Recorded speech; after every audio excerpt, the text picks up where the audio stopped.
It seems to be an extremely common experience amongst people who don't believe in certain non-scientific concepts to be told by others who do to be more open-minded. This advice is typically based on highly flawed thinking, including an inaccurate understanding of what open-mindedness is. In fact, being open-minded simply means being willing to consider new ideas. Science promotes and thrives on open-mindedness because the advancement of our understanding about the reality in which we exist depends upon our willingness to consider new ideas. Indeed, scientific discovery often requires entirely new ways of thinking. However, not only does believing in certain non-scientific concepts not automatically make you open-minded, it can often lead you to be the complete opposite. A neighbour of mine once noticed a moving lampshade in my front room and said it was a ghost. When I told him it wasn't, he said, "You've got the evidence in front of you," and said I was stubbornly close-minded and had no curiosity. When he'd finished his little outburst, I reached down and switched off the small fan heater underneath the lamp to stop its currents of warm air from moving the shade. It was actually my neighbour who'd had no curiosity in this situation. He'd leapt to an immediate conclusion and dismissed all alternatives. When you label an event supernatural just because it has no explanation that's obvious to you, you'll inevitably misinterpret evidence and make invalid causal connections. You'll eliminate whole realms of alternative explanation before it's even clear which explanations might be appropriate, and that's the very definition of close-mindedness. People who tell others to be more open-minded about so-called supernatural concepts often accompany this advice with one or more personal anecdotes they claim can't be explained. This is another flawed approach. Even if your experience can't be explained, that in no way strengthens the case for any supernatural concept. All it shows is that your experience can't be explained. Trying to suggest that a lack of explanation is evidence that supernatural powers are at work is actually a contradiction. In effect, what it's saying is, I can't explain something, therefore I can explain it. The unexplained is just that, unexplained.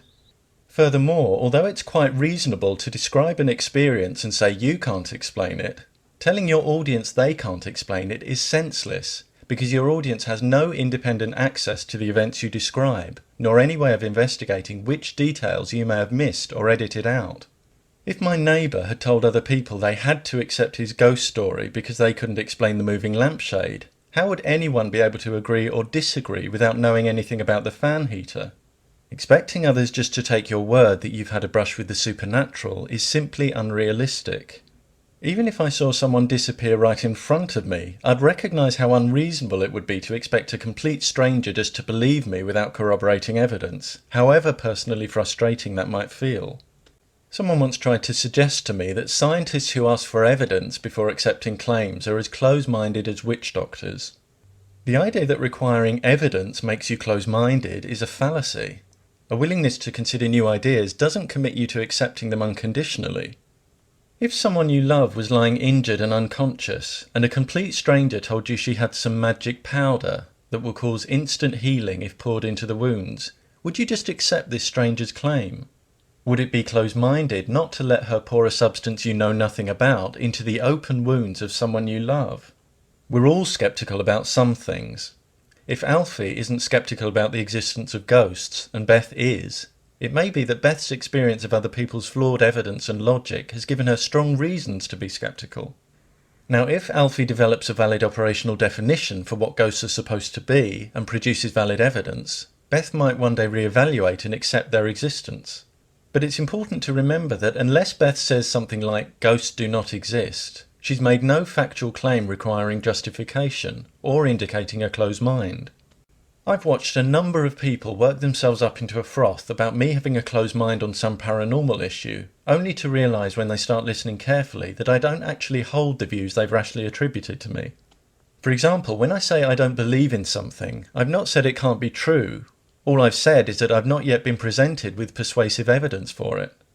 Now, if someone describes an entity to me that's logically impossible, then in those specific cases I might well say X cannot be true, and I'll back up my statement. But it's a classic debating trick to exaggerate and therefore misrepresent another person's position. And when you treat someone's statement of non-belief as an assertion that something cannot be true, this is exactly what you're doing. If you have difficulty accepting that other people don't share your beliefs, then that's unfortunate for you, because there's a lot of difference out there. But if knowing that someone's beliefs differ from yours causes you to lose a sense of perspective when talking to them, so that as soon as you hear certain trigger words, you start grafting inaccurately assumed attitudes onto them, you're no longer communicating. You're merely rehearsing your own prejudices, and that's truly close-minded.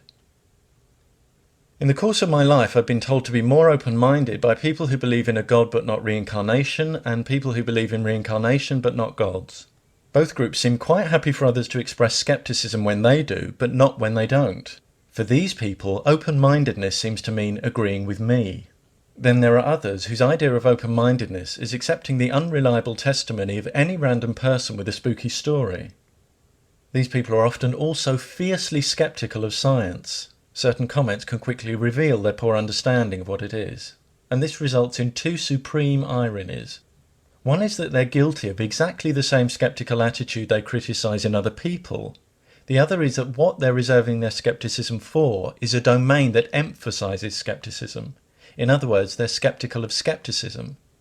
Again, open-mindedness isn't about believing things. So believing in more paranormal things than the next person doesn't make you more open-minded, though it can be a sign that you're more gullible. And despite what some people would have us believe, it's not a virtue to be easily persuaded by people. Those who say it is, and that requiring evidence is close-minded, clearly wouldn't survive one day in a court of law. After all, what does the person with that attitude do in any situation where there's more than one version of events? And is it close-minded to require evidence of someone's guilt before locking them up? These attitudes don't stand up for a moment in the real world. It would be absurd to suggest that we need evidence for everything we're told. When a friend tells us about their day at work, we don't ask them to back up what they say. And we don't stop enjoying films and stories just because they contain incredible events. But when someone's trying to persuade us to accept something as fact or take some sort of risk, demanding valid evidence helps us distinguish true claims from false ones. And that's an invaluable ability in a world where believing false claims can seriously damage your wealth and your health. Critical thinking is not incompatible with open-mindedness. On the contrary, it empowers an open mind. Even though demanding valid evidence may lead you occasionally to reject ideas that are poorly supported but nonetheless valid, if and when evidence accumulates for those ideas, an open mind will allow you to reconsider them and possibly dislodge false ideas you'd previously accepted as true. This approach is promoted by science. By contrast, when you have an open mind but demand little or no evidence before accepting things, you leave your understanding of reality much more up to chance. Even worse, if you've accepted false ideas uncritically and close your mind to anything that contradicts them, you won't recognise true ideas even when the evidence is overwhelming, and you'll sabotage your own capacity for learning.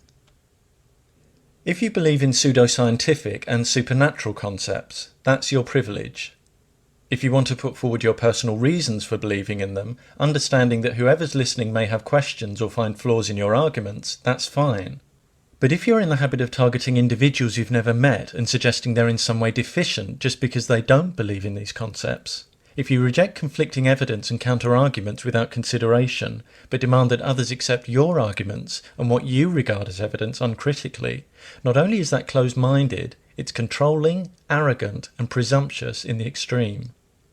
More importantly, when you're trying to make it seem unreasonable for someone to want evidence before changing a significant attitude or take a significant risk, the mere fact that your claim requires a suspension of critical thinking should indicate it's not the other person that needs to demand less evidence, but you that needs to demand more. Before presuming to advise others to be open-minded, think about some of the widely accepted ideas you dismiss without consideration. You might need the advice you're dispensing far more than other people.